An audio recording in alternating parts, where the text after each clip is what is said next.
आपके साथ मैं हूं सुमित चौधरी। दिखाएंगे आपको सुपरफास्ट खबरें। उससे पहले इस वक्त की बड़ी खबर का रुख करेंगे। जयपुर में एलिवेटेड रोड पर भीषण हादसा देखने को मिला है। तेज रफ्तार कार ने कांस्टेबल भर्ती परीक्षा में शामिल होने आए युवक को टक्कर मार दी, जिसके बाद युवक की मौके पर ही दर्दनाक मौत हो गई।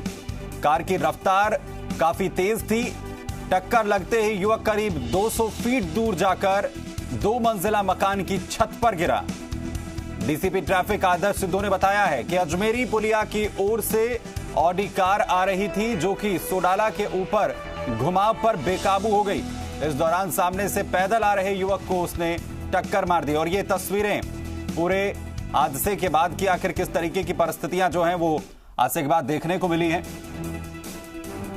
एलिवेटेड रोड पर यह हादसा हुआ, जिसमें 150 फीट से 200 फीट की दूरी पर यह शख्स जाकर गिरा और इसकी दर्दनाक मौत हो गई। और जिस कार ने टक्कर मारी, जिस कार में लड़कियां सवार थी, और ये देखिए घटनास्थल की तस्वीरें, जहां से बिजली के पोल को टक्कर मारते हुए ये पूरा हादसा हुआ। और ये शख्स 2 मंजिला इमारत की छत पर गिरा, जिसकी मौके पर ही मौत हो गई।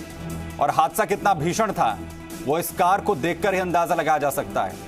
जो जानकारी है उसके मुताबिक बेहद तेज रफ्तार से जो लड़कियां हैं वो इस गाड़ी को चला रही थी।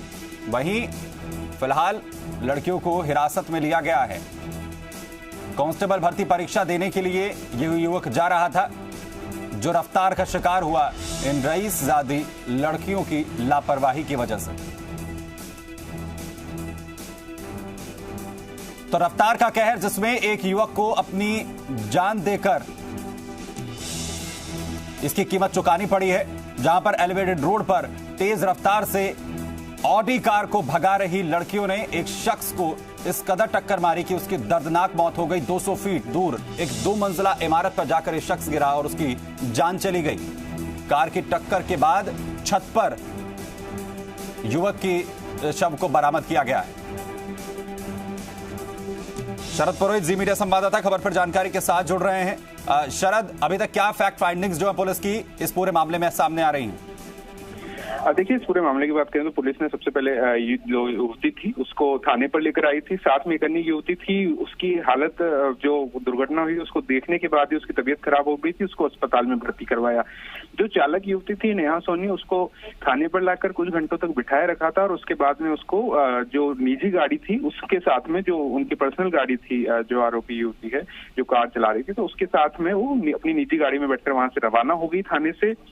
पुलिस ने हालांकि ये तर्क दिया कि जांच के लिए ले जाया जाएगा, उसके बाद में एफआईआर होगी, उसके बाद में जो भी आगे का प्रोसेस होता है वो अपनाया जाएगा। तो फिलहाल मुकदमे का इंतजार किया जा रहा है। परिजन पाली से यहाँ पहुंचेंगे, परिजन मुकदमा दर्ज करवाएंगे, उसके बाद में फिर युवती को गिरफ्तार किया जा सकता है। लेकिन उससे पहले जब छोड़ दिया गया तो उस पर सवालिया निशान खड़े हुए कि युवती कहीं भी फरार हो सकती है, उसको वापस लाना पुलिस के लिए चुनौती होगा अगर इस पूरे मामले में गिरफ्तार करने की जरूरत पड़ती है। हालांकि मेडिकल करवा लिया गया।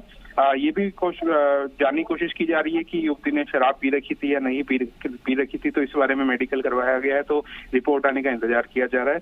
रिपोर्ट आने पे वो स्थिति क्लियर हो जाएगी। तो अलग अलग तथ्यों पर पुलिस जांच कर रही है। जरूरत पड़ी एफआईआर होने के बाद में तो युवती को गिरफ्तार कर लिया जाएगा, ऐसा पुलिस का कहना है। अभी एफआईआर इस पूरे मामले में शरद क्या हुई है? अभी फिलहाल एफआईआर नहीं हुई। पुलिस का ये तर्क है, डीसीपी से भी हमारी बातचीत हुई तो उन्होंने कहा कि परिजनों का आने का इंतजार है, परिजन आएंगे तो उनकी तरफ से एफआईआर की जाएगी। अगर परिजन एफआईआर नहीं करवाते हैं तो फिर पुलिस अपनी तरफ से इस पूरे मामले में एफआईआर करेगी। जो मौके पर पहुंचे थे पुलिस अधिकारी सबसे शुरुआत में, सबसे पहले उनकी ओर से रिपोर्ट दी जाएगी और उसके बाद में उस पर एफआईआर की जाएगी। तो परिजनों के पहुंचने का इंतजार है। अगर वो एफआईआर करवाते हैं तो प्राथमिकता उनको दी जाएगी, परिजनों को उनकी तरफ से एफआईआर नहीं होगी तो फिर पुलिस अपनी तरफ से। शरद, क्योंकि आप लगातार इस तरीके के मामलों को देखते हैं, प्रोटोकॉल्स क्या कहते हैं अगर ऐसा कोई हादसा होता है तो जो चालक है क्या उसे इस तरीके से छोड़ा जा सकता है? अगर अधिकतर मामलों की बात करें तो ऐसे मामलों में जब पुलिस मौके से किसी चालक को हिरासत में ले लेती है तो उसको तब तक नहीं छोड़ती जब तक कि जमानत नहीं हो जाती। लेकिन इस मामले के अंदर देखा गया है कि जमानत तो तब होती है जब एफआईआर दर्ज हो जाती है, लेकिन मामले में एफआईआर दर्ज नहीं हुई, उससे पहले ही युवती को छोड़ दिया गया, जो अधिक मामलों में नहीं देखा जाता है। पूरे मामले के अंदर पुलिस की यानी जो नॉर्मल प्रोटोकॉल्स हैं उसमें ऐसा नहीं देखा जाता है, लेकिन इसमें हटकर कार्रवाई जो है वो पुलिस करती हुई नजर आ रही है। तर्क अपने यहां पर एक तरफ है, इंतजार यहां पर पुलिस कह रही है कि हम इस वक्त परिजनों का कर रहे हैं। जिस शख्स की मौत हुई है उसके परिजन पहुंचेंगे और उसके बाद अगर एफआईआर दर्ज की जाती है तो आगे कार्रवाई यहां पर की जाएगी। लेकिन बड़ी लापरवाही जिसकी वजह से एक शख्स की जान चली गई, और सवाल यह भी कि आखिर युवती को इस पूरे मामले में एफआईआर से पहले क्यों छोड़ दिया गया। पीछे से तेज रफ्तार एक गाड़ी आती है और उस पे उसको टक्कर मारती है। उसके टक्कर मारने से चोट लगती है, वो पलट के नीचे एलिवेटर से गिरता है, उसकी मौके पे ही मौत हो जाती है। बड़ा दर्दनाक दुखद हादसा है। जो गाड़ी है और जो महिला इसको चला रही थी उनको राउंड अप कर लिया गया है। नियमानुसार कार्रवाई इस पर जारी है, एफआईआर दर्ज की जा रही है, परिजनों को सूचित कर दिया गया है, पोस्टमार्टम बोर्ड से करवाया जाएगा और नियमानुसार कार्रवाई इस पर आगे अमल में लाई जाएगी। तो चलिए इसी बीच आगे बढ़ रहे हैं, बड़ी खबर आपको दे दें। बीजेपी के प्रदेश महामंत्री मदन दिलावर कोरोना संक्रमित हो गए हैं। ये बड़ी खबर। बीजेपी